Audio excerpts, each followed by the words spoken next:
Okay, Chris, thanks for joining us for this month's Harbourside chat. No worries. Thanks, Rob. Um, Mate, it's been, as usual, it's been an interesting month. Probably the first thing to start off with is the US government shutdown. What's the lowdown on what's going on there? Well, it's I think it's currently the second longest shutdown in US history. It may actually proceed it to be the first. I'm not sure in the last few days, but it's into its third week and counting. And I mean, I think markets and others have become rather accustomed to the US government shutting down. It's something that does happen rather frequently, given the large debt load they carry and the self-imposed limits they tend to place in themselves in the short period of time to get legislation through, and then it becomes somebody else's problem a year or two later down the track. And so it seems to be a recurring feat in US government. Fairly embarrassing for the US and I think for others as well, in terms of this sort of happening over and over again. The stalemate each time is a little bit different in terms of why it gets held up and what causes the shutdown. This time, obviously, the Republicans hold power in terms of both levels of houses and the presidency. So they do hold sway in terms of getting the government reopened, though the Democrats are refusing to negotiate on their side with regard to a extension of the budget and increase in the provision of the debt ceiling. And the main sticking point there is there's a whole range of factors, but the large one that's probably in the front of the headlines is this funding bill for illegal immigrants, particularly around their healthcare. And Republicans have staunchly pushed back against that, given their political remit, whilst Democrats have holding their own. So as you get longer and longer into this shutdown, government workers in the US get furloughed, or what's called furloughed, which means they get sent home with wages to be paid back in arrears once the government reopens. For some people in government, not for all. Once that goes past a certain point, though, those people are permanently laid off. And in that period, the government of the day can also use the period to restructure the government workforce if they want to. So they can actually permanently fire people, in which case they shift from being furloughed to fired. So there's a lot playing out at the moment, and it's sort of a daily affair of news flow. And it is having impact on markets with regards to just confidence around the US's economic outlook, its debt position, US bonds in particular, and the currency. So there is some daily effects and weekly effects in relation to this. But otherwise, a fairly embarrassing time for US politics. Well, I guess the other sort of thing that's very topical in US politics at the moment is the tariffs. Trying to keep up with Trump with what his latest plan is very difficult. So, what is the latest on tariffs and the position that the US is taking in that regard? Yep. So there's two parts to this, Rob. I mean, there's the legal aspect, and there's two parts to the legal aspect. So there is some court action in the Supreme Court in the US around people who have filed claim against President Trump on the basis that the tariffs are unconstitutional in terms of him not having the constitutional power to impose tariffs. Largely, that comes down to whether tariffs need to be passed by the Houses of Parliament as opposed to executive order, effectively, and that's currently before the courts now. Because that can take a long time to play out and be resolved, what you've sort of found is most countries and companies have moved on with largely accepting that the tariffs are going to be in place. And so you're starting to see deals being done as if they were in place, whilst the court case is playing out. And like I said, it may take many months or even years for that court case to sort of rectify itself. So for now, it's playing out as if it were happening. US is largely through negotiations on almost all major trading partners and also smaller trading partners. The one key aspect that continues to defy logic, maybe depending on which side of the world you sit on, is their trade relationship with China, and it tends to be an ever evolving landscape. So if you went back a month ago, things seem to be on the improve, and both parties seem to be talking and meeting of the minds, if you like, in terms of settling some of those issues. And then the last couple of weeks, we get a ramp up in conversations around rare earths in particular, and magnets in particular, with the Chinese looking to cut off the US from supply channels, and with Donald Trump retaliating with up to 100% tariffs, additional tariffs on all goods, not just those relating to rare earths. So, and then the minute that happened, it was effectively walked back the next day to a certain degree, which caused some ruckus in markets. And since then, some softening of some of that rhetoric, though the threat still remains.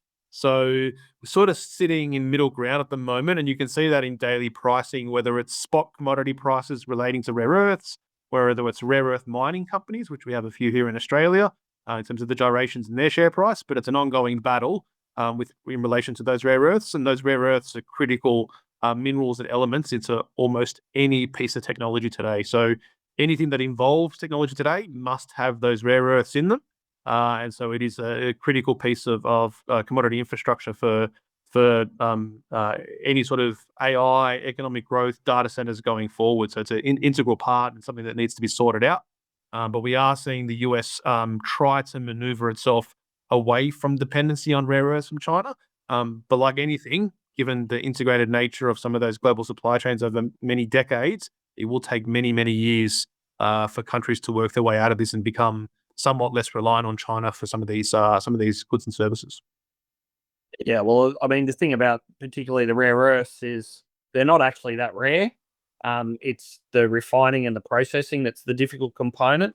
And economically, environmentally, it's very messy, and not conducive to, clean and saving the planet, which is why the West has been happy to outsource that to these other countries. And you can't just go and invent this infrastructure in 2 weeks. It's just not going to happen. No. So there's talk. I mean, there's talk, Rob, of 18 months as a potential time frame. But even that would assume that everything goes right for you in getting that done. So that even that would be a very, very tight time frame in terms of the infrastructure you mentioned.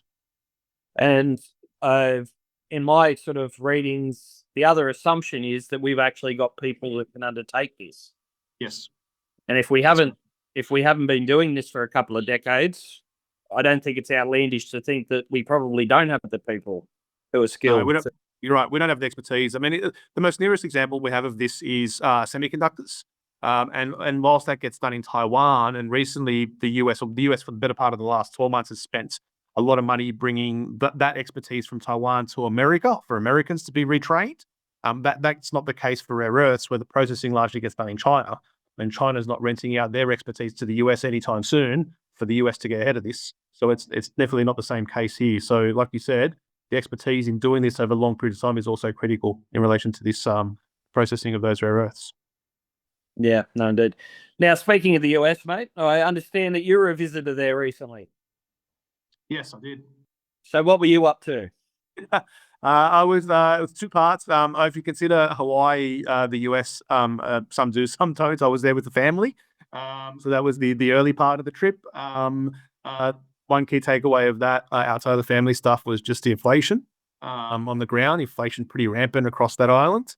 Cost of living through the roof, and that's fair to say rather reflective of most of the US, in particular across most of the Midwest of the US and South. So if you take New York out of the equation and maybe the richer parts of California, the rest of the consumers in the US are doing it fairly tough in relation to inflation, cost of living, where prices for a whole range of basic goods and services have gone through the roof over the last 4 or 5 years. That was one key takeout.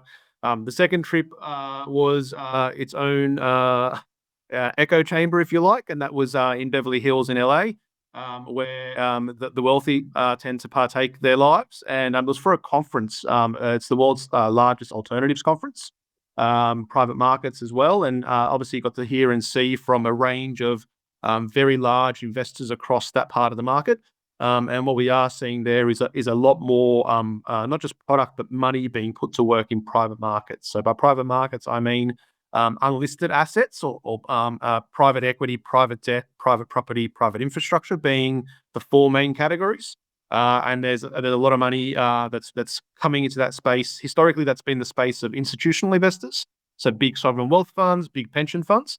But through different structures and change structures over the years, we are seeing more of that product come down to affluent and mass market sort of investors here in Australia, but also in the US. So it's good to see what products in the pipeline, what's coming down, and also hear from some of the people that run these organizations that have been doing this stuff for 30, 40 years in some cases. For some, it'll be a new sector, a new exposure, but this industry has been large in the US for a long time and in Europe. So it's critical for us to hear from some of those larger players that have been in markets doing this a long time, that have been through multiple cycles. What I would say upon reflection in the Australian experience is that private markets in Australia is largely in its infancy relative to where it is in the US. And because of that, some of the concerns there are participants not having been through a full market cycle in various forms. So there is the contrasting effect there between a more evolved US European market and an evolving Australian market when it comes to private market investing. Yeah, it certainly appears in Australia at the moment that every week we've got a new private credit provider popping up, um, which is obviously it's a good thing in the sense that we're sort of diversifying how we sort of come across investments and opportunities. But there is also that it is new. There is going to be mistakes made, and that is something as an investment committee, I guess, that we're sort of very cognizant of when we're approving products.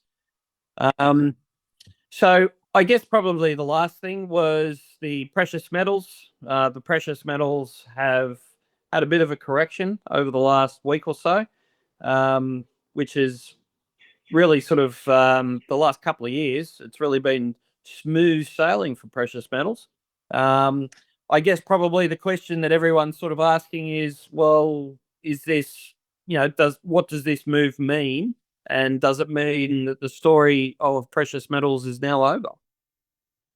It doesn't, Rob. So as you and I know, precious metals have been something that's been traded aggressively in a positive sense the last couple of years. And as we've mentioned on previous discussions and previous chats, the drivers behind that are wide and varied. But what we saw up until more recently is significant central bank buying of precious metals, predominantly gold, as central banks around the world either move to diversify away from US dollar holdings, or were forced to by virtue of being sanctioned or cut out of the US dollar payment system. So a lot of that buying went on over the last couple of years. What we are starting to see now is the retail buying of gold and silver and other precious metals globally, and that really hadn't gathered the pace over the last couple of years. So most retail investors globally over the last couple of years have been focused on tech stocks, AI, sort of listed equity markets, I guess, where returns have been rather healthy. And so now we're starting to see, particularly in trends and flow reports, retail investors starting to get their head around, not just in Australia but globally as well, get their head around precious metal investing, and you're starting to see that play out. So as that extra buy or marginal buy comes into that market, it looks unlikely the central banks are going to be selling gold anytime soon. So it just adds to the buying support. So I guess from a buying signal, momentum signal, within there's probably still upward support for precious metals, given the retail advisor, both locally and globally, hasn't been buying a whole lot up until late. But that also comes with volatility in the sense that as if you see like the last 2 years, it's been a very healthy price increase. There will be periods where investors take profits and readjust their portfolios accordingly. And so we are going to see periods where the precious metal prices do fall and recover thereafter as new buyers come in. So for now, we still think the trend is up, given the range of issues that led to the buying haven't gone away. But obviously, I think when we're looking forward, probably a little bit more volatile ride than we've seen over the last couple of years. Yeah, I think just from looking at previous gold bull runs, they've actually been quite profound in their moves over the sort of medium term. But there has been a fair bit of volatility whacked in there as well. So it's I think that's just par for the course when these precious metals run. So investors have got to understand why they've got precious metal allocated. They've got to be comfortable with the proportion that they've got allocated in their portfolio. and they've basically got to sit there and allow the volatility to do what it's going to do, because otherwise you'll send yourself crazy looking at screens every day. That's true. Very true, Rob. Okay. Well, Chris, mate, thanks for making the time again, and thanks for sharing those insights. And we'll look forward to catching up with you next month. No worries. See you soon. Cheers, mate.